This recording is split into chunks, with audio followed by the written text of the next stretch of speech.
Elena Marchetti is a professor in the Griffith Law School, Griffith University, Australia. She is also the Deputy Chair of the Queensland Sentencing Advisory Council. Elena has been the recipient of 2 Australian Research Council fellowships, an Australian Research Fellowship that considered the impact of using Indigenous sentencing courts for partner violence offending, and the Future Fellowship that aims to explore different ways of evaluating Indigenous-focused criminal justice programs. She is the author of a number of articles, chapters and reports in the areas of Indigenous justice, the intersectional race and gender analysis of legal processes. Thank you very much.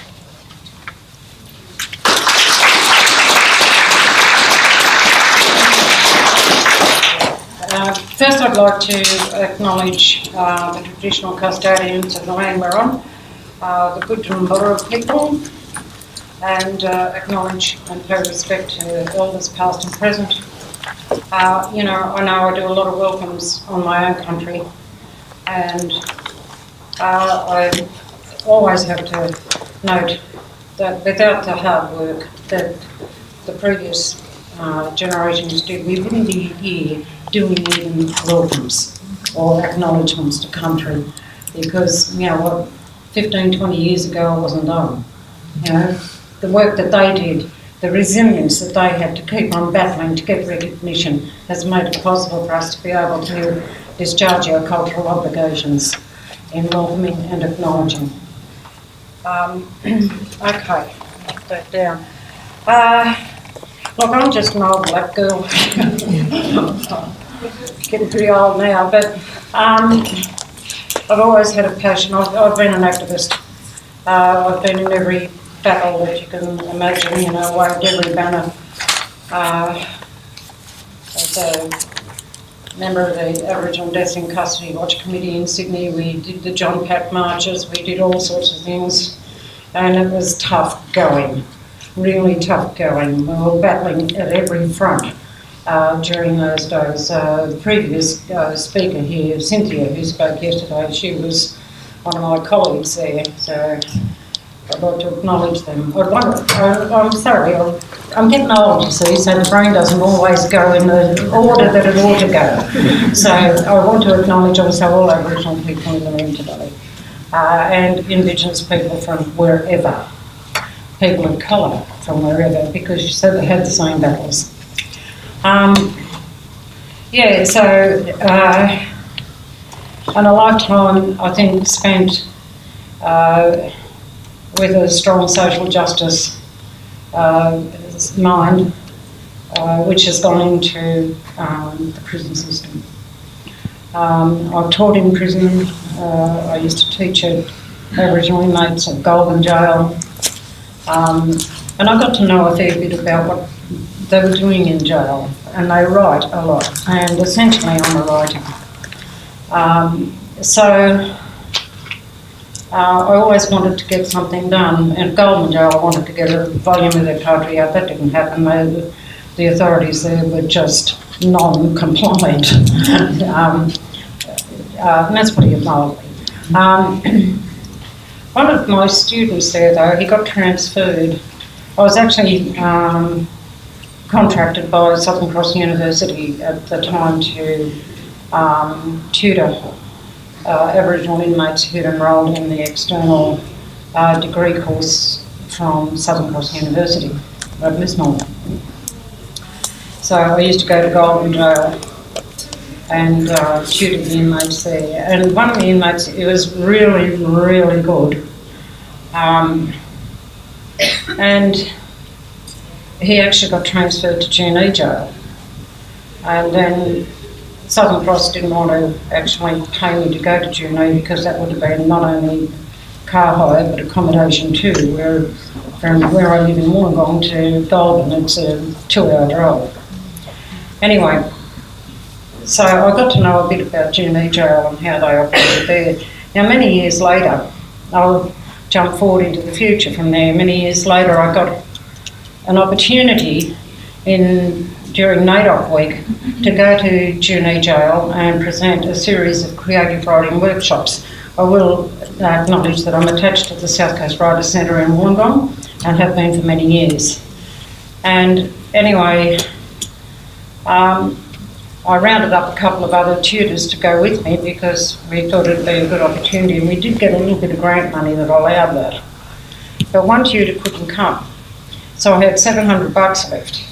And I'm driving down there and I'm thinking, well, what are we going to do? We're going down there and just do some creative writing classes in NAIDOC. Well, that'd be nice for the boys, but then we come away and what have they got? Nothing. And I said, oh, $700, maybe I can get a little desktop publication out. So I did. And that's it. That's their work. That's volume 1. Had no idea. I have to say, this is a totally grassroots thing. You know, I went there, just thought, I've got to give them something, because you can't just go into the jails and be the so-called bloody do-gooder. I hate that whole idea. If they're not getting something back for it, what is the point of them doing it, apart from just breaking the boredom of the day on the inside? So the boys went through a bit of a process. I put them through it, asked them to subscribe to a name, you know, what did they think we should call this little book? And they gave me various suggestions, so we put it to the vote and they all voted that Dreaming Inside would be the name of the book. And I can tell you they've got their dreamings. There's no way in the world they haven't got their dreamings. They have got it loud and clear. The artwork, that comes from the Shine for Kids program that was run in that jail at the time by Auntie Kirk Withers, a Wiradjuri woman. And the same with Volume 2. We managed to get to Volume 2. And those artworks are from the Shine for Kids program that Auntie Kirk Withers run. Then after Volume 2, her funding ran out, so she doesn't do it. It doesn't happen there anymore, that art program for the Shine for Kids. I thought I'd just mention that so you Shine for Kids people can jump on that. Okay, so started off with this whole thing. This is my passion, right? I drive it. I get a lot of support from the South Coast Writers Centre, and we get an enormous amount of support from the cultural officer and the programs officer in Junee Jail. Cultural officer is Samoa on that. And he's really full on, he's really good about getting it. And the programs management officer, Trevor, he's extremely good. So we get a lot of support and we're treated very well when we go into the jail. They even let us out. So it's all very good. Junee Jail is quite different from, it's a private run jail, and I've found it to be very different from any other jail I've been in. I've done a lot of work in Goulburn Jail with our boys, but my God, you know, that is one tough jail, I can tell you. It's tough to be in, and it's tough to, when you come out, you know, you've got to go straight to the pub, too. Anyway, and the pub's just across the road, the jail parking lot. Anyway, so I had absolutely no idea when I got Volume 1 done that it was ever going to be any more. I didn't know whether I'd ever get any more funding or whether the jail would allow it or whatever. But I'm up to Volume 6 and I'm working on Volume 7. Wow.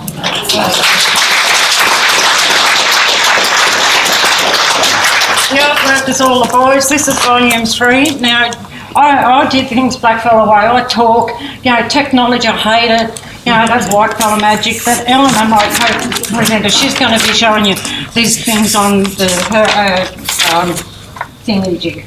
So okay, the artwork is all artwork the boys do.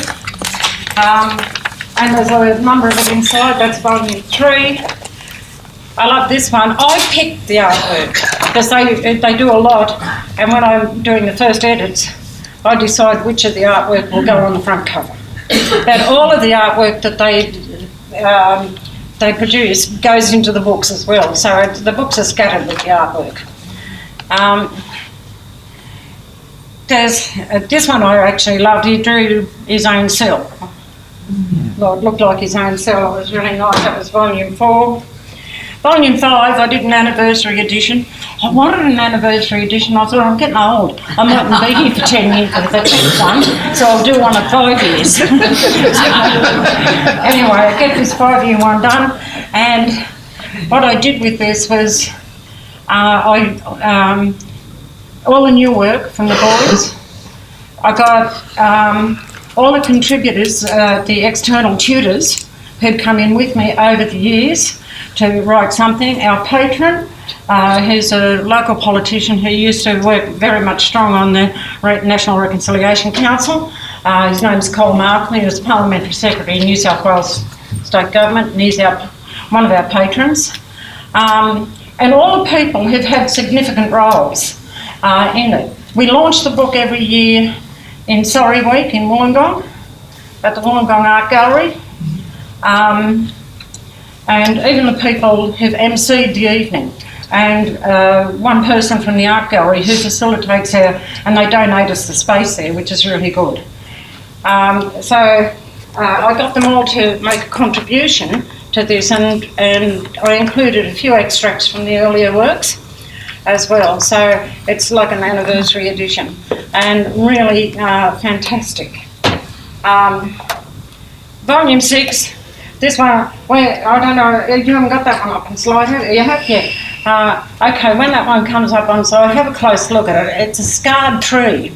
Now, one of our boys did this, and he called it, I know what he meant, it was a scarred tree, but he can't spell. So, in his words, in his handwritten title, it's a scared tree. He left an R out. It's a scared tree. I just think it looks fantastic because it is a scared-looking tree. Really, really fantastic work. What do they write about? They write about all sorts of things. You know, everything is in there. All the traumas, everything.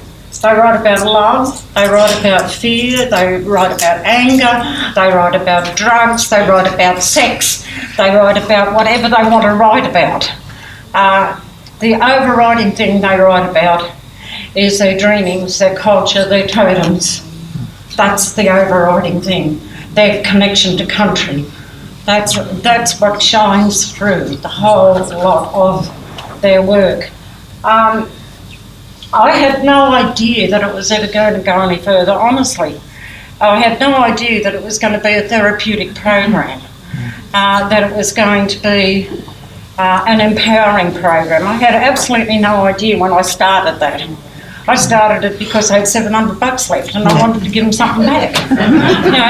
Now it's become and evolved, and I can see that it empowers. What we do, we do not do literacy. We do not teach them to spell and do grammar and stuff. It's literary, okay? It's creative writing. And we don't have time to skill them up. So all of their spelling mistakes are in the books because that's their voice, not mine. I will not tinker with their voices. So Penguin will never ever publish it because they want to redline it everywhere. Okay, so we have, it's now evolved to become this. It does become therapeutic, it's cathartic for so many of the lads. And, you know, I go down to Junee jail twice a year, and I'm down there, we're at the jail for 3 days, or 2.5 days actually. We have Monday and Tuesday morning and afternoon sessions both days. Wednesdays we have morning sessions with them, and that's it, because Wednesday afternoon is lockdown, and then we can't be there all the time. Funding is a huge problem. Okay, now to do more. I'm 82 and I'm still doing this.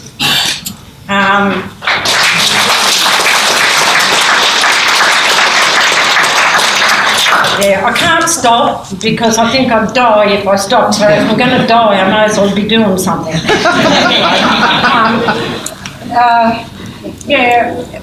It really is. It has such a lot of value. What we do is to provide them with another life skills tool that they can use or not as they choose. Some of them will continue writing, not all of them will. Nevertheless, they have a tool that can do it. They all tell me, every new face I see, every time I go down there, they say, oh yeah, but Aunt, I can't write.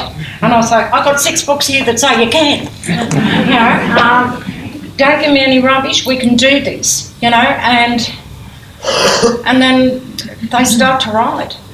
When we did the first session for Volume 1, we had about 10 lads turn up to the sessions over the NAIDOC week. That was in NAIDOC week that time.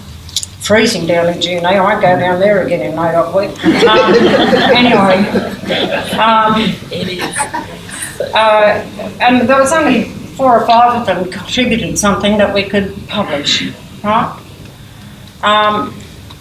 Now, in the last couple of years, we have 60 odd come over the week. We've got 66 contributors in this and a similar number in Volume 6. So, and they just can't wait to get there. And they come in, and the first thing they do, you know, like prison, as an outsider coming into prison, you're not supposed to have any physical contact with the boys. Oh, ha, ha, ha, you know. The boys don't give a damn about that. This is culture business. I'm an auntie and I get big cuddles everywhere. So it's great. And it's overlooked. No one worries about it. Where can you purchase them from? Sorry? Where can you purchase them from? I will tell you that. Okay, I have got a few copies here that I'm happy to flog off. Volumes 1 and 2 are $10, volumes 3 and 4 are $20, and the last 2 are $30. And I can't take any discounts now. If I sell them all, if they're all gone and you didn't get a chance, South Coast Writers Centre, I think if you, it's on the website, South Coast Writers Centre. If you look up you can get the website there. We can also put it on the Facebook page so that everyone can access it there. Thank you very much. I'll give you the web address. Yeah. It's if you want to write it down. I'll get it in the break. Okay. And, yeah. Well, you've got to take care of the details. Anyway, early last year, or was it early last year? I think was it the Commissioner for Corrective Services had become aware, of course, because the General Manager has to inform the Commissioner whatever program's going on in jail. And he came down to the jail while I was there last year, and he was so impressed with the program, and he was able to tell us it's the only external program ever in a New South Wales jail that had lasted more than 5 years. And that was last year. And I'm now in year 8. Okay, this is my 8th year of going down there. I've been down there once already to do 1 set of workshops, and I go down again late October, early November to do a 2nd set of workshops for Volume 7. So, don't know what will happen when I cark it. I have no idea. Something's going to go. So, we'll get there. One of the other things that we do that I do with it is get all the tutors who have participated in the workshops for a particular volume to contribute something of their own. And we also do it myself. My right-hand man, and I have to acknowledge him, is John McBurke. He's a David Open Award winner for his own work. And he lives in Wagga Wagga. He's a Wiradjuri man, born on the sand hills in Narrandera. And he's my absolute right-hand man in this, you know. So we're on the phone constantly between Wollongong and Wagga Wagga, or as he calls it, WW. Anyway,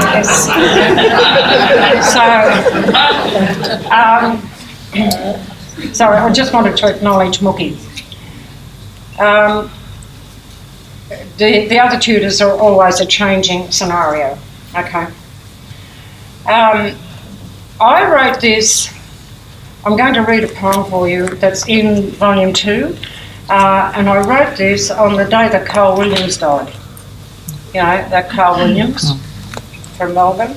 And I became absolutely outraged. Now, Marianne, you're in here somewhere. I can't see you, darling, but I know you're listening. I got absolutely outraged because I'm a bit of a political animal, you might say, you know. Yeah, anyway, in case you hadn't noticed, like someone else I know, in case you hadn't noticed, we're a bit radical. Okay. I was so outraged when I heard of Carl Williams' death. I sat down immediately with a pen and paper and I wrote this, and I called it Reconcile This. In for drunk and disorderly, Murungi died in prison on Palm Island at the hand of those whose role of guardian was so shamefully neglected. Neglected because in judicial terms the word guardian translates to duty of care. But in that powerhouse of white power, duty of care is ignored. The guardians are absolved of responsibility to this philosophy.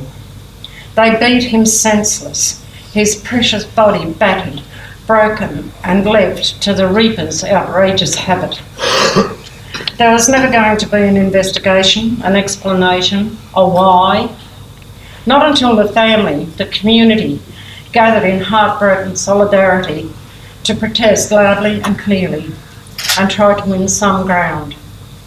And when it did come, the inquiry was into the so-called Palm Island riots, not the death of Murungi. No dollars for a blackfellas beating. No guilt on the part of the police. The police investigating themselves would only ever have one result, and they seem to have got it. But the business is not over yet. The blue shirts have not yet won. Justice will only be served when the hurly-burly's done. In for murder on 10 counts, sentenced to a lifetime inside, the cocky and smug drug thug, the self-styled Al Capone of Melbourne, died in prison after a vicious beating at the hands of another crazed inmate. And immediately 3 investigations are launched. Respect is given to the family. Millions of dollars are thrown at the investigations. And all the resources authorities can muster are made available to assist the inquiries. Moreover, leading Melbourne barristers jockey for pole position to represent the family. It seems that even after a life committed to a netherworld where hideous acts of violence, rape and murder define the norms of everyday life, you can still command respect. It must be such a privilege to be white.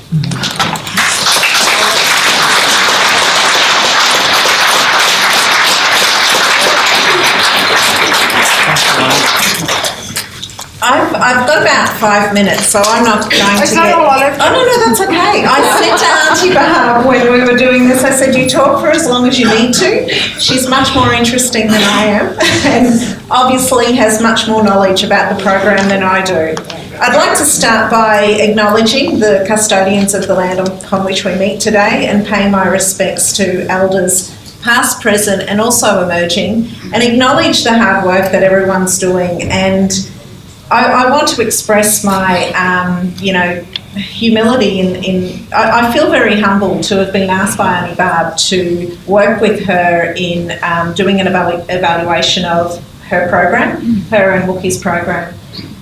She asked me to do it because I was fortunate enough to obtain an Australian Research Council Future Fellowship grant, which, as was noted, it's looking at better ways to evaluate Indigenous-focused criminal justice programs. And one of the things that I wanted to do in that project was to look at a prison program. And I knew Auntie Barb at the time. I was working at the University of Wollongong, and she said, I'd love for you to do it, and I had the funding to do it. So it was a perfect relationship. So it was great. But I feel so privileged to have been asked by Auntie Barb to do the work. So the first component, and look, I can give you a copy of the report that I prepared for the process evaluation. which I won't get through it all right now. But the first component was in relation to looking at the process and whether the process aligned with the aims and goals of the program. The data came from a number of sources, existing documentation, interview with stakeholders. I don't know if you can see that table, maybe I should have done it in different colours. There were 18 people who were interviewed who were integral to the program and are still integral to the program. Observations, I'd gone with Auntie Barb 3 times to the prison at that time. I've continued going because I'm now doing the outcome evaluation component of the project. And also junior correctional centre data. So just moving on really quickly in terms of a few of the findings. I mean, as Auntie Barb said, what came out loud and clear, and look, it is very much a grassroots project and a program. And when it started, no one sat down to say, what are we trying to, achieve from this? As Auntie Barb said, it came from her heart. She was trying to give back to the men in this prison. But as it turns out, a lot of the things that I think subconsciously or even consciously that she wanted to achieve are being achieved, I think. And one of the things that really came out strongly from the interviews is that the program is certainly not rehabilitative nor educational in its primary aim. And I think that's a really important thing to acknowledge, because often when programs like this get started within the criminal justice system, the first thing we look at is, does it change recidivism? And that's one of the key things in my research that I'm trying to fight against, because I do not think that that's the appropriate measure of success with these cultural programs that are, started by people within community and come from community. So it's really important to acknowledge that this program is primarily therapeutic, and I think this quote captures it.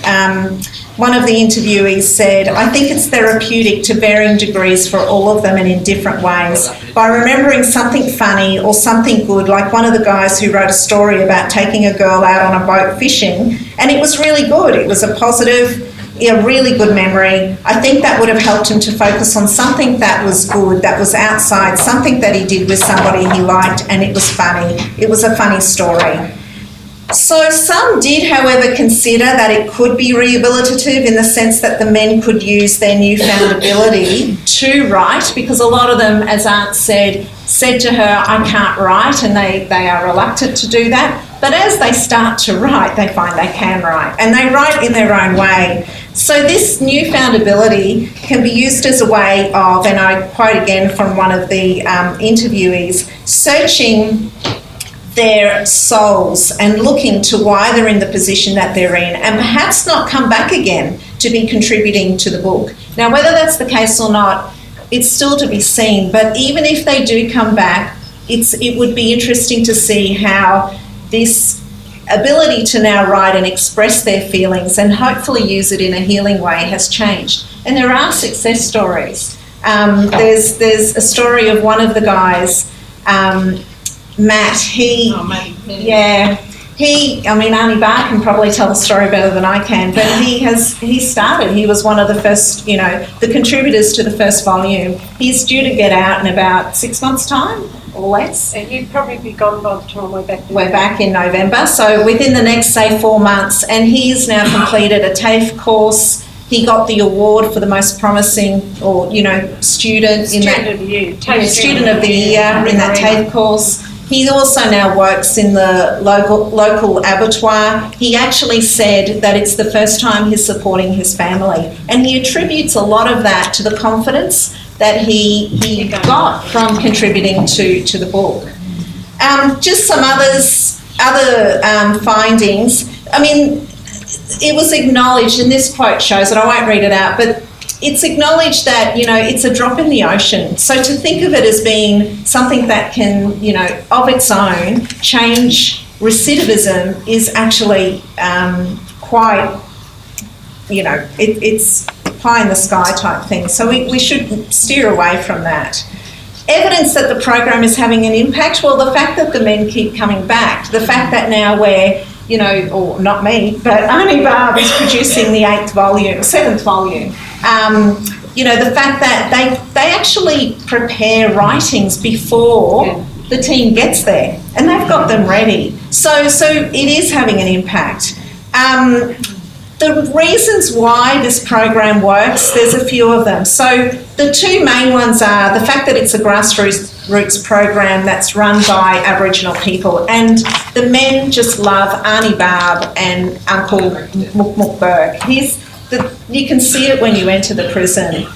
And I in my interviews with the men now, I ask them, would you come if this program was run by non-Aboriginal people? And some of them will say, and I've yet to analyse the interviews and I'm still going with them, but some of them will say, well, maybe I might come once just to see what it's like, but probably not. So it's that's a really important reason why this program keeps going. It's situated in a room called the Cultural Centre, and that's one of the photos. Unfortunately, at the moment, the prison is being renovated or extended or something, and they've kind of taken away a lot of the paintings, and everyone is incredibly upset about it.